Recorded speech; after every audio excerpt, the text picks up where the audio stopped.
বসে পড়লাম। যেহেতু একাদশী ছিল সেজন্য এখানে খাবারের মেনুতে ছিল আজকে খিচুড়ি আর ইঁচড়, পনির আর পায়েস আর ফল। এই ছিল এখানকার আজকে খাওয়া দাওয়া।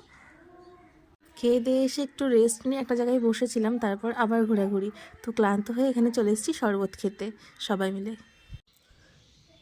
তো শরবত খাওয়ার পরে ঘুরতে ঘুরতে আমরা চলে আসলাম একদম গোশালায়।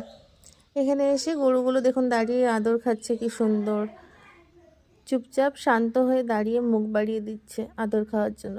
তো এখান থেকে আমরা বেরিয়ে চলে গেছিলাম তারামণ্ডলে। তারামণ্ডলের থেকে বেরিয়ে এসে সোজা একটা টোটো ভাড়া করে যতগুলো মন্দির ছিল সবকটা মন্দির ঘুরে ঘুরে প্রদর্শন করলাম।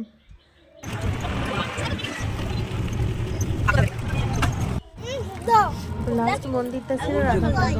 আর এই যে রাধাকুণ্ডের জল, এখানে প্রচুর মাছ আছে, ছোট বড় মিলিয়ে মাছ আছে অনেক। আর মাছগুলোকে বিস্কুট খেতে দিচ্ছিলাম যখন, তখন এগিয়ে এগিয়ে এসে একদম পায়ের কাছে চলে এসে বিস্কুটগুলো খাচ্ছিল। খুব সুন্দর লাগছিল, খুব ভালো লাগছিল দেখতে। ওই যে দেখুন কত বড় একটা মাছ, এই যে মুখ বাড়িয়ে বিস্কুটটা নিচ্ছে, কী যে ভালো লাগছিল দেখতে। সে আর মানে মনে হচ্ছিল যে ওখানেই থেকে যায়। আর রাধাকুণ্ডের পরিবেশটা এত শান্ত, এত স্নিগ্ধ। এই করতে করতে দেখে সন্ধে হয়ে গেল, চলে আসলাম সন্ধ্যা আরতি দেখতে। সন্ধ্যাবেলার মায়াপুরটা দেখতে আরও সুন্দর লাগছে, জাঁকজমক একদম লাইটিংয়ে ভর্তি, খুব সুন্দর লাগছিল। তো এই পর্যন্তই ক্যাপচার করতে পেরেছি। আরতিটা তো আর নেওয়া যাবে না, কেননা ওখানেও ফোন অ্যালাউ নেই।